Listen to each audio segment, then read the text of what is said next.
Good afternoon, everybody, and welcome to the CondoWise Learning Series. My name is Patricia Aaliyah. I'm from Aaliyah Associates, and today we're talking about electric vehicle chargers.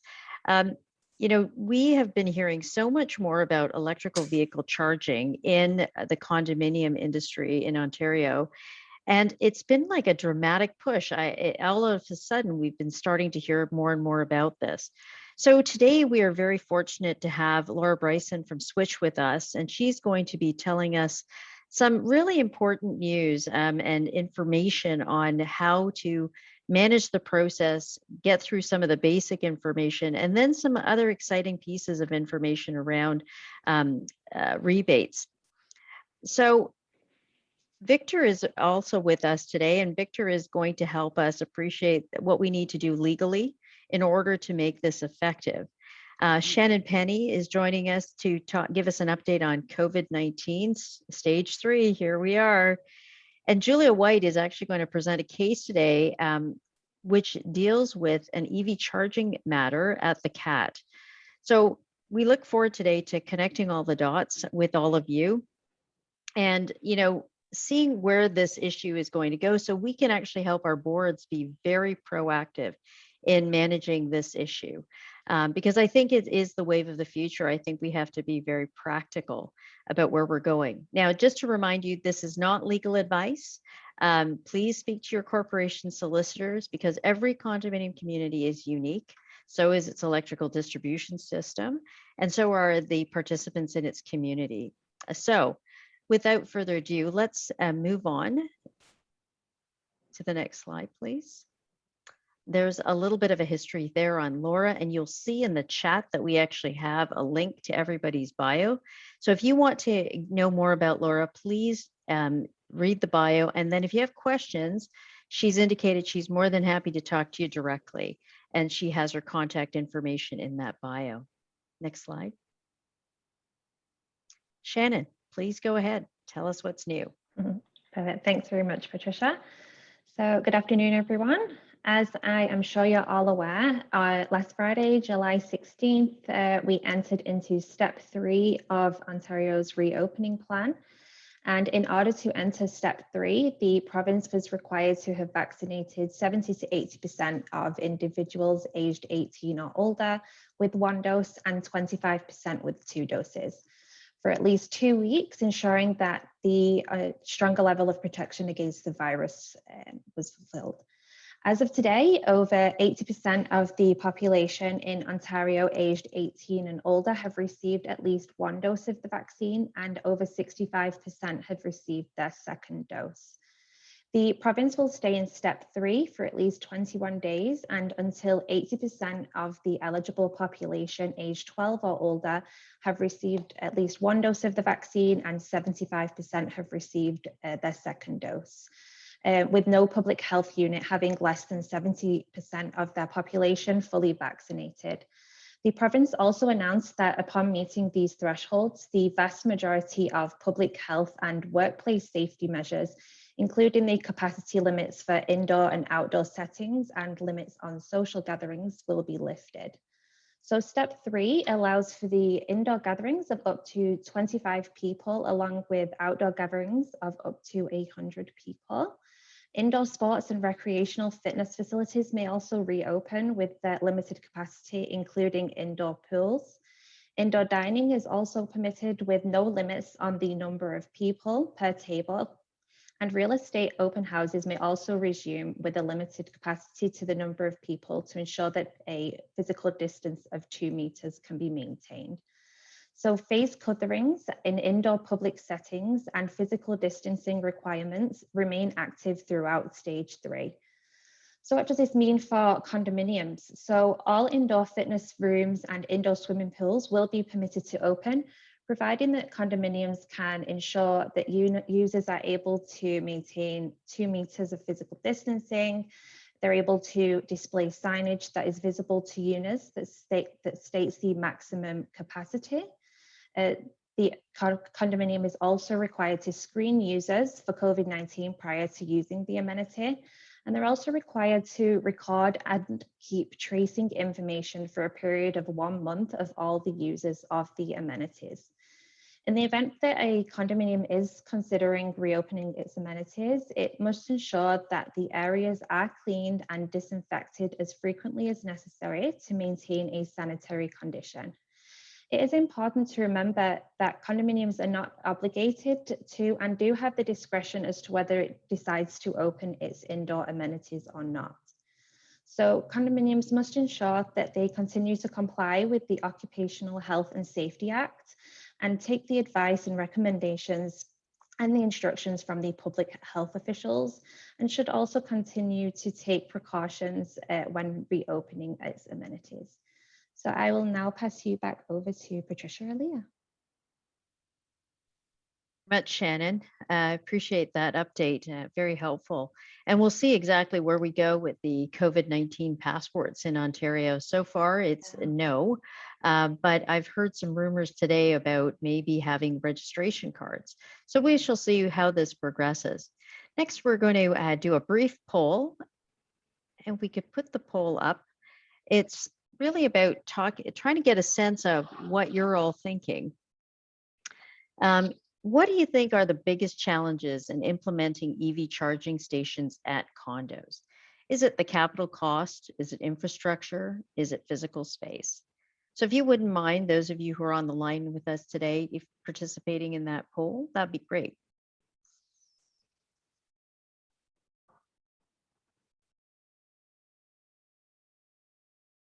And if we could close that poll. Interesting. So what we're seeing is that 41% of you think that capital cost is the greatest issue, but 52% think that infrastructure, or the electrical distribution system, is the issue, while 7% think it's physical space. Thanks very much for the poll results. Next slide. So, the real furthering point around that discussion, and it's good to know where the challenges are, is why all the interest? Laura, what do you think about strategic consumer behavior? I think consumer behavior is definitely one of the main drivers of demand for EV charging in condominiums, just because we're seeing longer range EVs come to the market and more attractive models, more models. Even when you think about the preferences of consumers, like in the US, for example, people really like their trucks, and longer range EVs have been coming to the market, bigger models, SUVs. And I think once we see trucks as well coming, that's going to be a big game changer as well, to really just appeal to a wider market. Yeah, I agree. And I think I've started to see the SUV market becoming stronger, as well as I think Ford actually does have a pickup of sorts. So you're right. I think the broader range of consumer choice will also help drive that. Victor, any thoughts on government policies or federal and provincial mandates?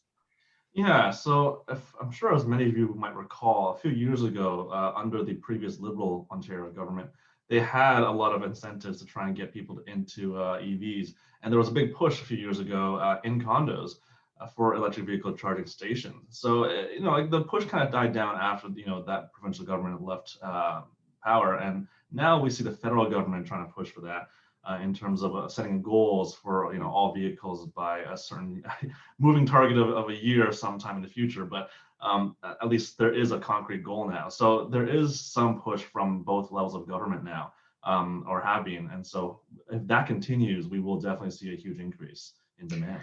Yeah, I agree. And I also think it'll be interesting to see if they can work in the same direction. I had heard that the federal government is targeting 2013 for there to be no more sales or production of gas burning vehicles, and that we're definitely going to try and push consumers to that direction. Hopefully as well, costs make it more affordable. I think that's another issue. And I think as well, I don't think we should overlook it, that climate change, which is all around us, even if you just look at the number of forest fires across the country right now as we are taping this, and the changes in weather, everything from a tornado in Barrie to huge precipitation in the GTA. it shows us that there is a change afoot that is really real. If we could go to the next slide.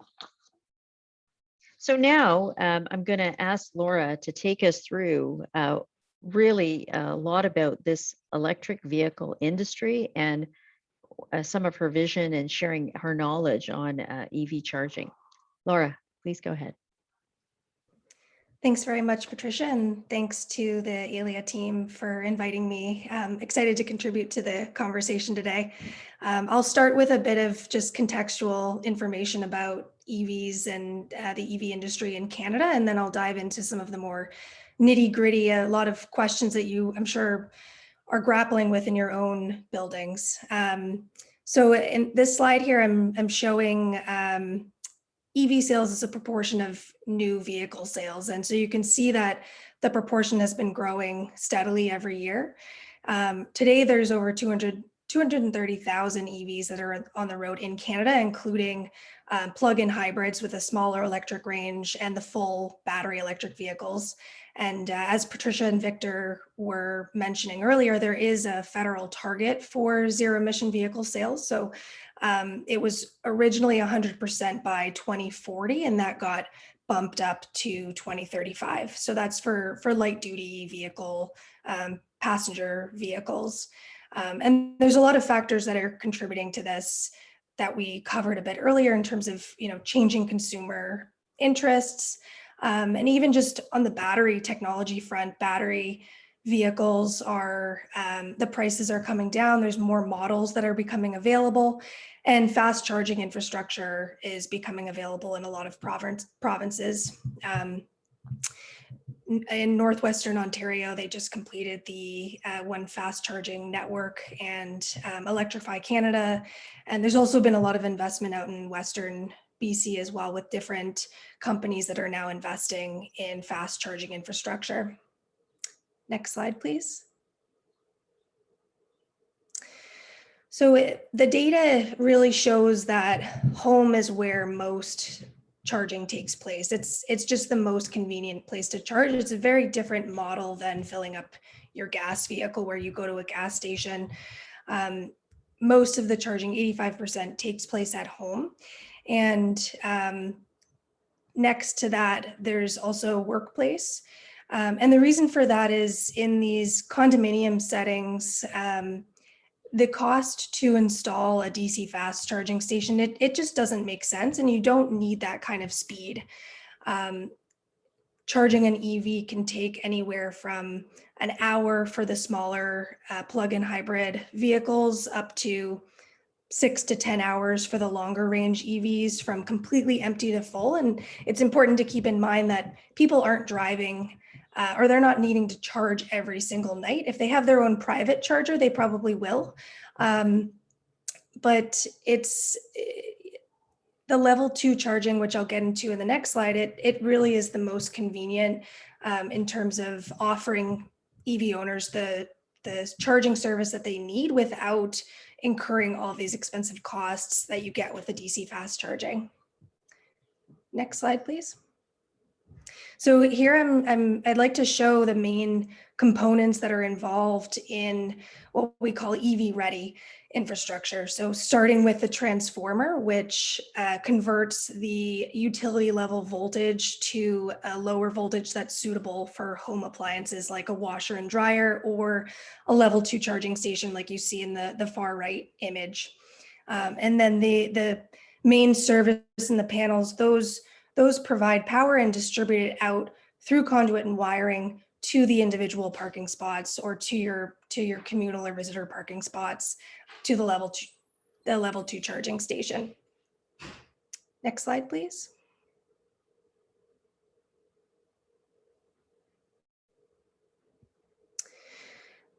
In terms of the different types of charging, there's really 3 main ones to be aware of. level 1 being the equivalent of a 110 or 120 volt outlet, you can actually charge an electric vehicle with a regular outlet. It'll just take a very long time. I did a trip up to Algonquin Park a few years ago, and I drove in the Chevrolet Bolt when there wasn't a lot of fast charging infrastructure available. And so I basically charged it on a level 1 outlet while I was camping for 3 days. It took the full 3 days to charge fully. So it's not a very scalable or practical solution. I think the use case is really for the plug-in hybrid EVs where you don't need a fast charge, and you also have gas range to rely on. So level 2 is really the sweet spot for condos, just in terms of the service it's providing and the price. It runs on a 208 or 240 volt circuit and offers about 30 kilometers of charging per hour. And then finally, the DC fast charging. This is more for public settings along highways or in retail settings where folks are coming for a short period of time and they just need to top up to get from point A to point B. Next slide, please. Private or shared charging. This is a question that we get a lot. And there's really no silver bullet approach. It's ultimately, as Patricia mentioned, every community is unique, and it's up to you and to your residents and what kind of demand they have for these different types of charging. But there are pros and cons to be aware of. So for private charging, it's really just putting in the infrastructure and having individual residents install their own private charging station in their own spot. That's very convenient. It's also, it's more expensive, obviously, because you're getting more infrastructure in some cases, you may have to bring power up or down a level, and you're bringing conduit and wiring through the parkade. So it's important, if you are taking that approach, to think through the best location for the panel and how to set it up to reduce the length of the wiring required to each of the parking spots. And then on the other side, the shared community charging, it makes a lot of sense if there's limited, or even if you think about rental apartments, it's a very different model than condos where parking it's not owned by each resident. They're renting these apartments. And so shared community charging makes the most sense. But it's a very cost-effective way to support a growing number of EV charging stations, putting in a set of, say, 3 to 4, depending on the number of residents and units in the building. And there are ways to manage it as well. For example, reservation systems or loitering penalties if you're concerned about sharing a common amenity. There are tools that are available to help properties manage that.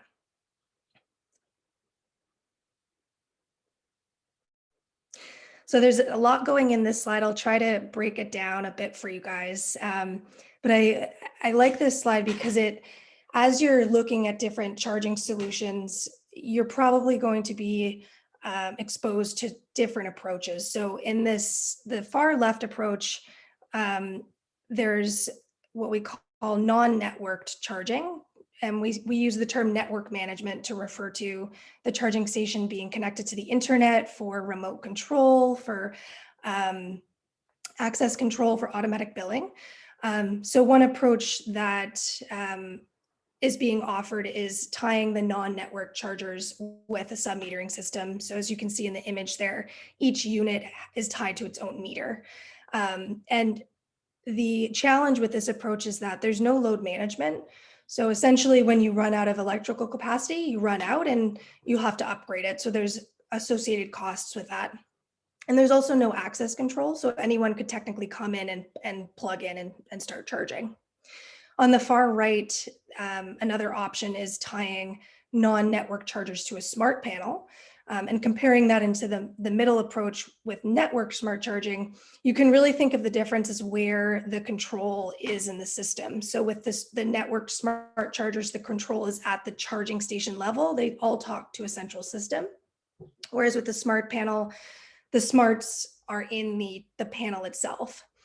And with the smart panel, you do have a level of load management. It's not dynamic. So once you run out of capacity, then the next driver can't start charging until someone else is fully charged. Whereas with the network smart charging, it's dynamic.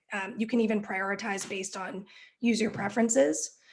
And it also has access control. So it's really important to be aware of these different approaches and what is offered with each one.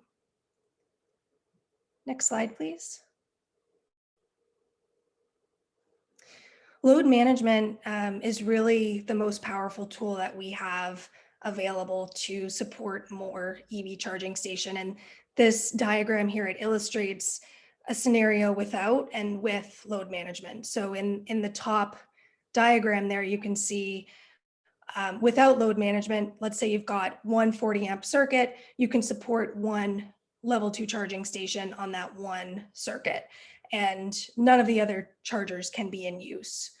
Whereas with load management, the charging stations essentially all talk to each other and they share the available capacity.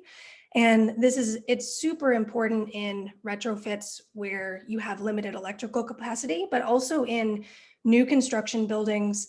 I'm thinking of like Toronto Green Standard, City of Toronto, many jurisdictions in BC that require a certain percentage of parking spaces to be EV ready. The only way to accommodate that is with load management. Next slide, please. Another element that you'll want to think about when you're purchasing charging stations is this concept of open versus closed, or proprietary and non-proprietary. So in the EV charging world, the global open communication protocol for communication between the charger hardware and the software, it's called OCPP, and it's governed by the Open Charge Alliance. And there's over 120 companies worldwide that adhere to this standard. You can think of it as like buying an unlocked cell phone. When you buy the unlocked cell phone, you have a choice of service provider. Whereas when you buy a proprietary system, if, for example, you're not happy with the service or the price increases, then you would risk your hardware investment if you wanted to change service providers. So a good question that you might want to ask is, do I have the option of changing service providers in the future? Next slide, please. So here I've outlined some of the main steps that you'll want to go through to implement EV charging. And I think a couple of them are interchangeable, like 2 and 3, for example, but ultimately you'll want to start by gauging the resident demand and getting a sense for how much interest there is among residents and even prospective residents. And there are surveys that are available to help you get a sense for that. And 2 and 3 here, research and inspect. I say they're interchangeable because I think it's an iterative process of, meeting with the service provider, thinking through the different options. Ultimately, the service provider will help you come up with a plan that makes the most sense for your building. And usually that involves conducting a site visit where they'll take a look at the available electrical capacity. If they can't, just from a visual inspection of the panel, get a sense of capacity, an engineered load review may be required. That's more for when you're putting in a several number of private charging stations, and it's going to represent a huge increase in the overall load to the system. And then finally, working with the service provider to develop a policy for your building and install. And depending on the solution that you'll go with, there are different levels of service that are provided, like automatic energy monitoring, so you know how much energy is being consumed, automatic billing, so that you don't have to worry about billing residents. Your service provider will take care of that for you and send a quarterly payment to recoup the costs. Funding opportunities. So there's a program called the Zero Emission Vehicle Infrastructure Program. It's administered by Natural Resources Canada. It's a federal program, and it's been around for a few years now. There's been a few different streams. There's one specifically that's been targeting multifamily buildings that there's now been two open calls. The most recent one just closed in June, and we're expecting it to reopen in May. And this program covers 50% of all project costs, everything from the electrical infrastructure, new panel, the charging stations, the labor, and it's up to $5,000 per level 2 charging station. So if you spend $10,000, you get up to 5K back. One thing to be aware of is there is a minimum number of charging stations required to apply, which is 20. But I wouldn't let that deter you, because there are plenty of groups that apply together and that have been very successful in submitting groups of charging stations together. And the application process being with the federal government, there is quite a bit of administrative items that need to be taken care of, but depending on the service provider that you work with, they'll help you navigate all of that and make sure that they set you up for a successful application. So stay tuned for that. Given or depending on which approach that you want to go with a private or shared charging model, it can take time to get all of the necessary elements in place, starting with the site visit. So if it is something that's of interest, if it's something you're already considering, then I would encourage you to take a look and to start investigating it as early as possible. So Laura, in terms of, can I just yeah. ask you a question? How long does Sure. a typical application take in your experience? Do you mean to develop it? Yeah, to develop it, just so boards can figure out their timelines. Yeah, I mean, it depends, because Switch submitted a number of applications last year, and we have a lot of material that we're working with. I mean, if a condo corporation is submitting on their own with support from a service provider, I think you can get the time down quite a bit. It's just there's the written content itself. They want to know, for example, what's the business case, what's how many residents do you expect to provide access to EV charging through this. So there's a lot of stats that they're looking for, because the government wants to make sure that any investment that they're making, that it's going towards, I guess we'll say, give them the most bang for their buck. Right. And yeah, so I think it can really vary.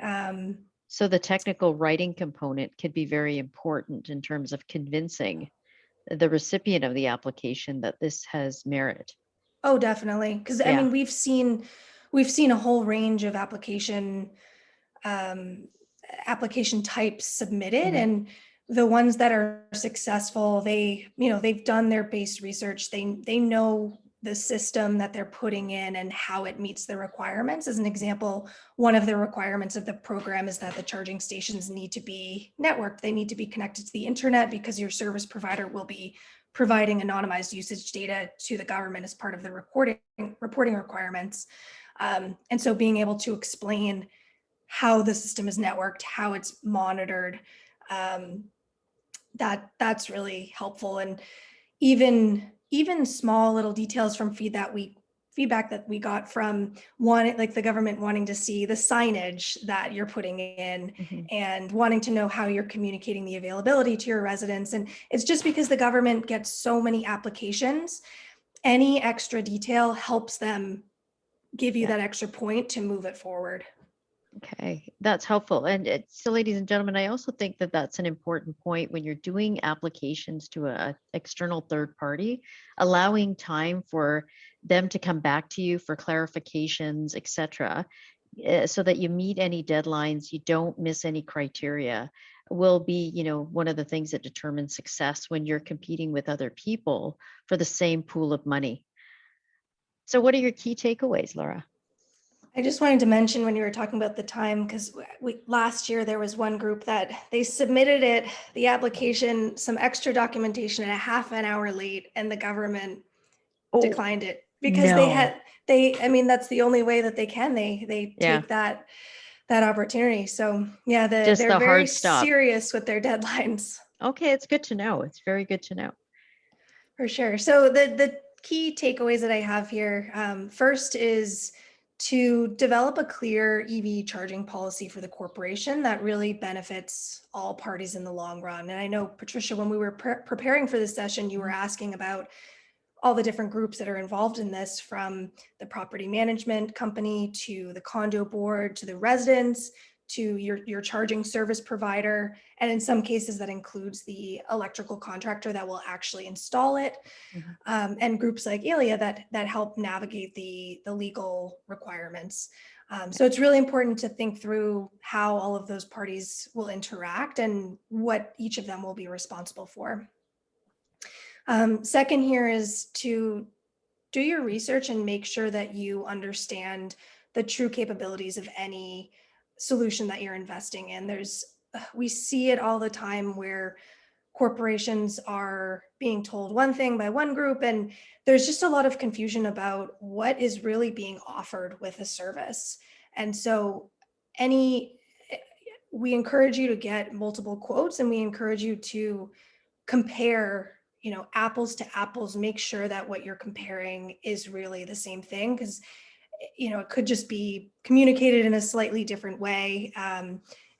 So yeah, that one I would say is really important, starting with some of those questions that I mentioned about the open standards, about the load management capabilities, and depending on the level of service that you want, having that automatic metering and billing capabilities.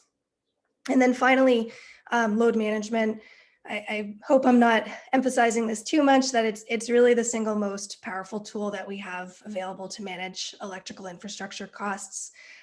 It'll serve you today if you have limited capacity, and it'll serve you in the future as you add more charging stations to the system.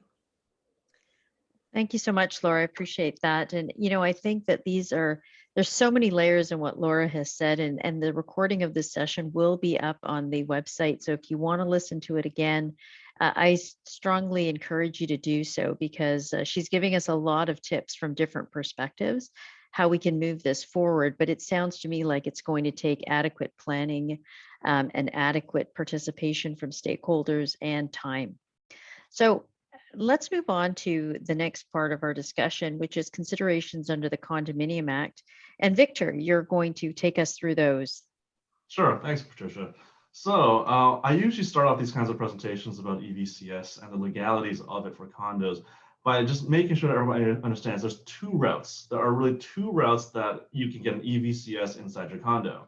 One is where the condo installs it. So we're going to talk about that first. And the second is where the unit owner is requesting to install one inside the common element parking space or inside their parking unit.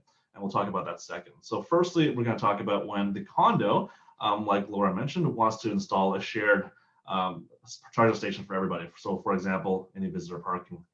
So where the condo is the one doing it, I'm sure many of you know, when a condo does anything of a big project nature, they have to comply with Section 97 of the Condo Act. So Section 97 of the Condo Act is when the condo does an addition, alteration, or improvement to the common elements. And installing an EVCS on your common elements is usually seen as a Section 97 Act. However, the Ontario government, when the last push they were doing to try and get EVCSs into condos, they said, you know what, you don't have to comply with Section 97 of the Act. You can comply with a separate regime under the general regulations of the Condo Act. So I'm going to call that section of the general regulations of the Condo Act the EV regulations. If you really want to get specific, it's section 24.3 of the general regulation. So basically, this is when, again, you as a condo want to do it for a group of people or for everybody, and the condo takes on the installation. If I can get the next slide, please. Okay. So just like in Section 97, as you might recall, there are really three buckets of what we call a Section 97 change. That's the first bucket is when you don't need to give notice or basically any notice or vote of the owners because, for example, it's less than 1% of your budget or it's for the safety of the property owners. The second bucket is what we call change on notice. So that's you give notice to the owners, but you don't need to have a vote unless it's requisitioned. And the third bucket is a substantial change where it's, for example, over 10% of your budget and you need an actual vote. Under the EV regulations, though, you don't actually need to have a vote in any circumstances unless somebody requisitions it. So there's really only two buckets for EV charging stations. That's one, on notice. So that's just, here you go, here owners, we're doing this. And the second one is, here's notice, and you can actually vote on it if you really do not want the condo to proceed with the electric vehicle project. So if I get the next slide, please. Okay, so this is the first bucket. This is notice but no vote required. I'm not going to get into the details here. You can read it on the slides later. Basically, this is if it's less than 10%. So again, it's that 10% threshold that really matters. And basically, everything else is kind of nitty-gritty details. It's literally just, if you look at it, it's 10%. If you have a project that's going to cost you more than 10%, if we go to the next slide, please, then you have to give a notice with more details and tell people that you can actually requisition a vote on the electric vehicle charging station project. So basically, keep in mind the 10% threshold. There's another threshold that's kind of grainy and nobody really knows what it means, but if it will cause a material reduction or elimination of the owner's use or enjoyment of the units or the common elements or the assets. So my feeling is that the government, when they're drafting this, was thinking, if, for example, you remove all visitor parking spaces and you only allow electric vehicle charging stations, then somebody might complain that that's a material reduction or elimination of the owner's use or enjoyment of visitor parking spaces. So now they can no longer have their uncle with a big pickup truck that doesn't electric vehicle charge, but is a big diesel truck parking visitors. If you were eliminating all visitor parking spaces and only having electric vehicles, then you might trigger this threshold. But either way, all you have to do is you have to give it what we call an enhanced notice, so more details, and tell them that they could actually requisition to vote on this project. Next slide, please. So if you actually have a basic requisition, so that's 15% of the owners, you basically have to hold the meeting and basically they have to vote against it. So you gotta remember the threshold here is 15%, and then voting against the actual proposed installation by the condo. I'm not gonna go into the details. I know we have well, at least some time for questions, and I do some questions coming in already. So if we can go to the next slide, please. Okay, so who pays for it? So when the condo pays for it, it's part of your common expenses. And so I know there's a question out there that we'll get to. Is this part of your reserve fund expenditures or your operating expenditures? And so we'll get to that later. But generally speaking, this slide is just talking about how the installation and the maintenance and repair of that EVCS will be part of the condo's budget because it is a common element. Next slide, please. All right, so this is the second bucket. This is where a unit owner comes to the board or manager and says, hey, I want to install an electric vehicle charging station for my vehicle inside either, so they will ask either, most of the time it's usually their own parking space, so they're separately deeded parking unit, or if you don't have any of those in your condo, if they're all exclusive use common elements, they can still ask to install it in their exclusive use common element parking space. And technically speaking, a owner could ask the condo to install it on the visitors parking spaces or the common elements. That is fairly rare because most unit owners, if they're going to do this whole process and pay for it, they're not going to want it on the general common elements. They're going to want it inside their own spaces. And so, like Section 97 was skipped over because of the Ontario government's push for EVCSs, the Ontario government also said here that Section 98 of the Act. So Section 98 of the Act typically applies when a unit owner wants to alter the common elements.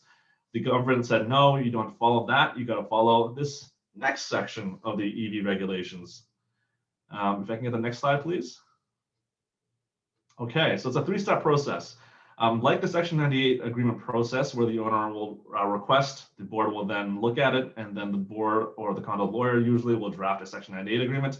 There's a three-step process here for EVCSs as well. So step one, there's actually prescribed steps that the unit owner has to take and prescribed information that the owner has to actually provide the condo. And that's listed here. If I could get the next slide.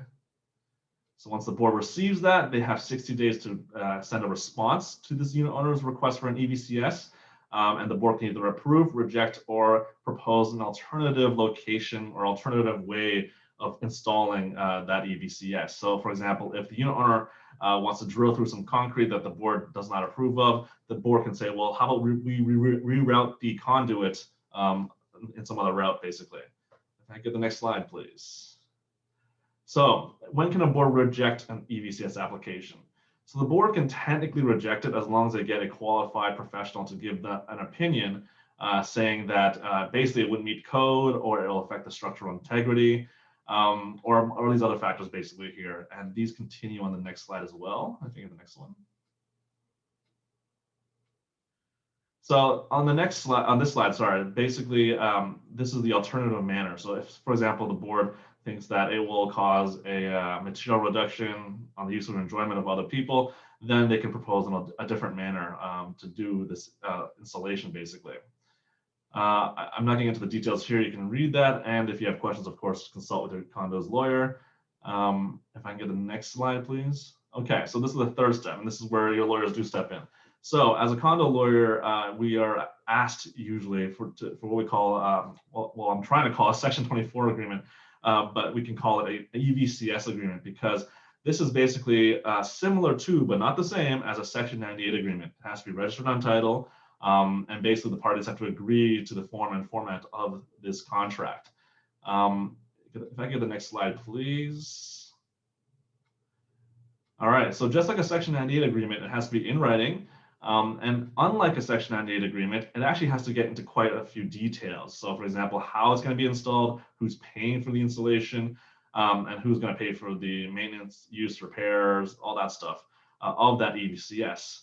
If I get the next slide, please. It's also got to specify who's going to own the EVCS and what happens when the person essentially moves out, basically, and either they take it with them, or the condo takes ownership of it, or the next owner just gets it as part of his parking unit. And basically, once the parties agree to the form of the EVCS, sign it, then the condo lawyer goes and registers it on title to the owner's unit. So if it's a parking unit, the condo's lawyer can register on the parking unit. If it's a common element parking space, they register it on the dwelling unit. Sometimes you can do both, and so far we haven't seen any challenges to that, because you do want to register it on title to as much title as you can get, just in case. And then there you go, everyone's off to the races, and then they can start installing it. Okay, so when the unit owner installs the EVCS, usually the unit owner will pay for all of that. So the installation, the electrician to come and run the wires, all that stuff is paid by the unit owner. However, if the condo, for some reason, doesn't feel comfortable with the unit owner doing it, so for example, the condo wants to use their own electrical service or electrician or their own service provider, they can actually do it themselves. The condo can take it on, but then the condo can only charge what are called reasonable costs necessary to carry out the installation of the EVCS. So I usually recommend, if the condo wants to avoid that fight on what is a reasonable cost, let the unit owner do it. You know, electricians are generally, you know, they're licensed, they have their, you know, own codes of practice and all that stuff, so it should be fine. If I get the next slide. Oh, okay, and that's it from me for now. But if you have any questions, and I see lots already in the Q&A, I'll come back and talk to you guys about those questions. Thanks very much, Victor. So when you register on title, Victor, then that means it would bind all subsequent owners of that unit. Is that how that would work? Yes. So unless you guys agree in the agreement to actually deregister it, so when the guy moves out, he takes the EVCS with him, and it gets deregistered or discharged. That is usually something that, to be honest, I haven't seen that yet. I've only seen people say, "Oh, great, I can sell my parking unit with an option for an electric vehicle." Great. So it'll just continue and subsequently bind the new purchaser. And has the status certificate format changed at all to allow for the EV charging? Yes, so if you look at the status certificate near the Section 98 agreements paragraph, there's also a provision for are there electric vehicle charging station agreements registered on title as well. Okay, great. So we should be looking at, you know, title, but also when we're thinking about status certificate, make sure it's up to date. So further considerations, you know, I do think that we also have to think about how old your condominium is, how old the infrastructure is. I'll give you an example. We work with a townhouse complex that was actually going to have its electrical distribution system upgraded by, I think it was Electra or one of the hydro providers. And they were also then waiting for the upgrade and then going to do a big capital asset project, which was repaving and curbs. made a lot of sense. Wait till the infrastructure's in the ground and then, spend on paving. But when we asked them, has the service provider, the electrical service provider, contemplated EV charging stations in each of the townhouse complexes, the actual service provider said they hadn't. And, I thought about it further and I said, well, why couldn't you just design with the idea that you're going to deliver electric vehicle at every townhouse complex, so that we don't have to rip up the asphalt if we decide to do an upgrade, and we don't have to redo curbs, which are all expensive projects. So these are things as well, when you're putting this towards your board discussion, depending on the type of condominium you are, you also may want to think about this, because for older condos, these infrastructure updates are also coming. You also have to think about what is viable given how many people are interested. If you've only got 3 people interested out of a condominium that has 700 units, 500 units, then your electrical distribution system can be looked at and say, can we accommodate 3 based on, a low demand? But then you have to think to the future as demand increases. What are you going to do? And when are you going to do the capital asset upgrades? Because just as Victor pointed out, it says reasonable costs should be shared and paid for. And the unit owner can pick up costs. We're coming up with creative ways to actually, amortize or deal with the cost for the condo. And it may be something that even in your reserve funding plan, you can think about in advance. What is the best model? I suggest you just talk to Laura about that, because she seems to know all the new models as well coming out. And, again, what does the future look like for the community is always a consideration. So if we could go to the next slide, please. So let's talk just briefly about what the pros and the cons are. I'm going to ask Laura, give me some pros. And we'll acknowledge maybe you have a bit of a bias, but go ahead.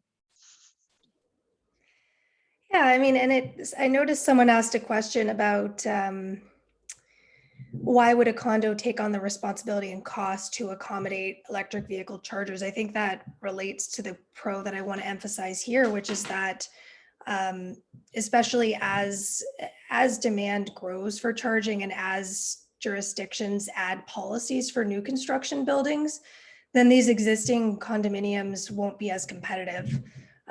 So I think the pro is that it's a value add amenity, or it's a value add to the individual owner's parking stall when they go to sell their unit. And then, I mean, I think the con, probably from the perspective of condo boards that are, they're usually volunteer based, it can take time and financial resources. So that's where these federal funding opportunities come in and really make a difference. So helping to manage some of the cons. What do you think, Victor? Yeah, so I think one of the pros, and again, I'll disclose my bias here too, just because I'm a board member of a fairly new condo downtown. One of the, at least in my demographic in my building, one of the big pushes is by young people. There's a lot of young people who want EV charging for their new Teslas, basically. And so essentially, it's a lot of consumer demand and political push now from the community.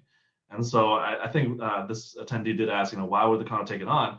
I mean, the condo as a board, you're supposed to reflect the wishes of your community, not all the time, and not every group in your community will be accommodated, but by and large, this, especially with federal funding and all the resources out there available now, it's hard to say no. And trust me, some boards have tried to look at find a way to say no. But as consumers get more and more choice, and the industry starts, getting pushed for this, it will start to be, it'll reach a turning point, I think. And I think we're very close to that right now.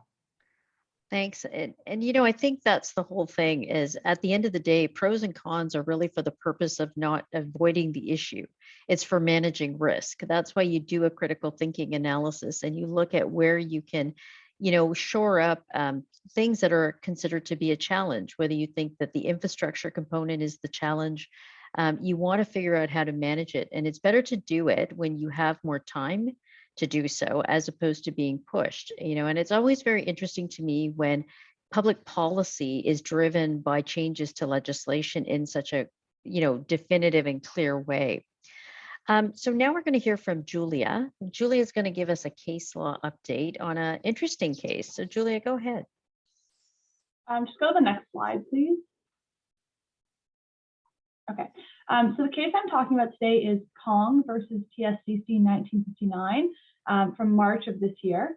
So the applicant was a unit owner at Tscc 1959, which shared a visitor's parking area with another condo. The applicant wanted her condo or both condos to allow her to use the visitor's parking area to charge her electric vehicle. She also wanted them to upgrade the wall outlet that was currently in place to a 240 volt electric vehicle charging station, so EVCS, and permit her to use that. The condo refused the owner's request to use the visitor's parking area and denied that they were obligated to install an EVCS in that space. Instead, they offered the owner the option of installing an EVCS in her own parking space and at her own expense. So this went to the CAT, and the CAT summarized the issues that were to be determined as follows. Number one is the application statute barred due to when the application was brought. Two, does the CAT have the jurisdiction to determine if the condos are obligated under their governing documents to install a EVCS in the visitor's parking area? And does the CAT have the jurisdiction to grant the applicant the remedies she seeks under the Act, the Human Rights Code, and or the AODA? So this means whether she is entitled to accommodation under the code that would permit her to access the visitor's parking and use the existing wall outlet, or oblige the condos to install an EVCS and grant her access to that, and whether the condos are obligated under the AODA to install an EVCS in the visitor's parking space. So the parties agreed that the CAT does have the jurisdiction to hear the matter of the owner using the visitor's parking under the condo's declarations. The parties then made submissions about the extent of the CAT's jurisdiction to deal with the remaining aspects of the application relating to EVCS. At the same time, the condos brought a motion to dismiss the application because the time to do so expired before she actually applied to the CAT. So the CAT ultimately granted the motion to dismiss the application, and because of that, determined it was not necessary to decide the other questions about the CAT's jurisdiction. Regarding this first issue of whether the application is statute barred, the CAT looked to subsections 1.36, 6, and 7 of the Act, which deal with the time for bringing application. Under this section, an application must be made within 2 years after the dispute arises, or the tribunal can extend the deadline for 1 additional year if it's satisfied that the delay was incurred in good faith and no substantial prejudice would result. Here, the condos had temporarily permitted the applicant to use the visitors' parking spaces until the end of February in 2017, but this allowance was rescinded as of March 1st, 2017. So the CAT found that the unit owner had failed to bring her claim within 2 years of March 1st, 2017. And even if they had granted the 1-year extension to that 2-year period, she still did not bring her claim within 3 years of the original date of dispute, which was March 1st, 2017. So again, with respect to issues 2 and 3, the CAT made no ruling as it believed it was unnecessary to do so because the matter was being dismissed for being statute barred. The applicant has since appealed this decision to dismiss the case. And on June 2nd, 2021, the divisional court ordered that the CAT's decision be set aside and the case be remitted back to the CAT to resolve the remaining issues in dispute. The divisional court order specifically notes that the court has not passed any judgment on the CAT's interpretation of section 1.36 of the Act, and that the issue of the limitation period is not to be raised again by the parties. So it'll be interesting to see what the CAT ends up deciding regarding jurisdiction and its ability to decide the merits of this case. Subsection 1.3 of the CAT regulation under the Condo Act says that the CAT cannot decide matters regarding an EVCS agreement. So that's under section 24.6 of the general regulation under the Act. But in this case, there actually is no EVCS agreement in place. However, under section 24.7 of the general regulation, the corporation and the owners, well, it states that the corporation and the owners agree to submit a disagreement between the parties with respect to sections 24.3 to 24.6, which deal with EVCS, are to proceed to mediation arbitration. The CAT also recently ruled in Sanchez that a Section 98 dispute is outside of the CAT's jurisdiction, even where there is no Section 98 agreement in place. And as Victor mentioned before, Section 98 agreement is similar to an EVCS agreement.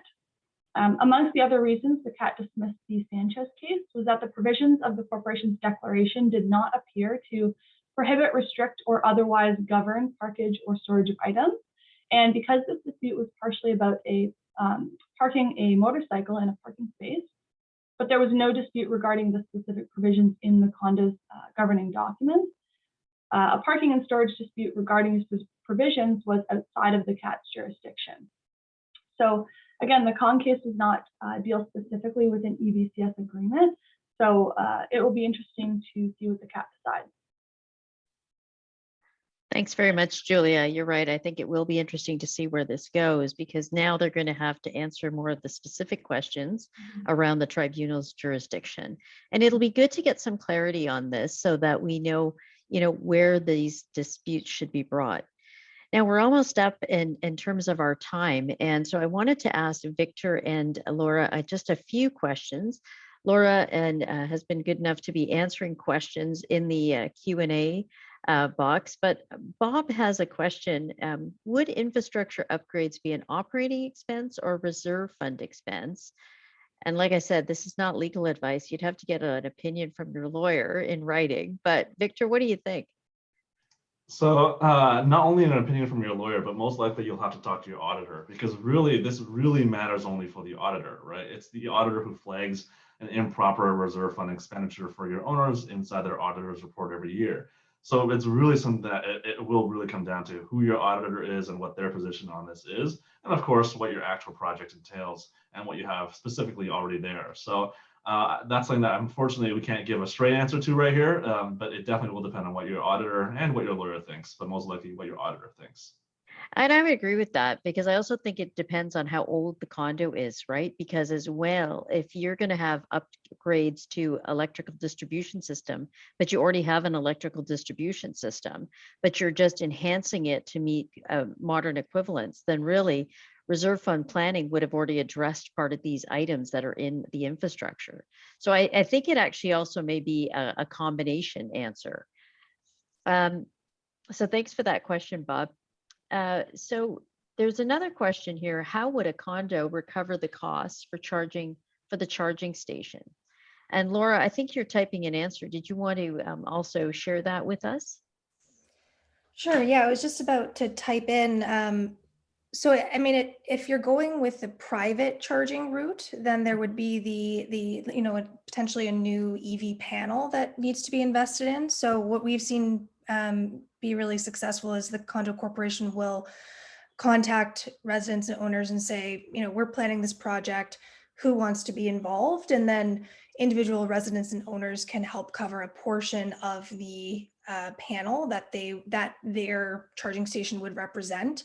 And there was an earlier question from Patricia about who pays for what, who owns what, and so the panel would be considered a common expense. The conduit and wiring would be considered common, and then the individual charging station in the individual resident spot, that's usually owned by the resident. And so when they sell their unit, they can advertise it as EV ready, having that charging spot.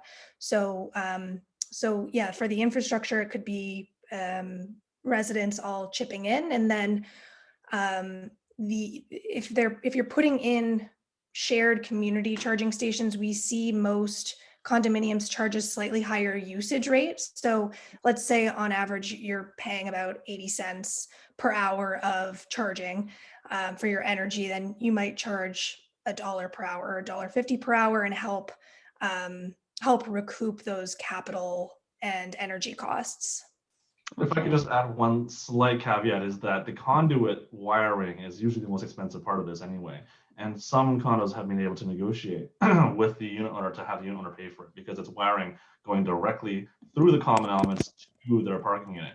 So the cost part of this is something that's negotiable. It's part of the negotiation around the EVCS agreements. So you might want to talk to your lawyer, talk to your manager, and of course, talk to the owner who's requesting it to see who will pay for what, basically. Yeah, and I think also what's interesting about that too is whether there are going to be easements or licenses granted and how those are dealt with when they directly lead to the unit or the area where, the unit owner is going to be doing the charging. And that would be something that would have to be addressed in the agreement as well. So we are at 101. We've done exactly 60 minutes. And so I wanted to thank Laura. It's great to have you. Thank you for sharing your knowledge. It's been excellent. Shannon, thank you. Victor, Julia, wonderful as always. And thank you to all of you for joining us. And we will keep you posted as things evolve and we learn more. But in the meantime, stay well.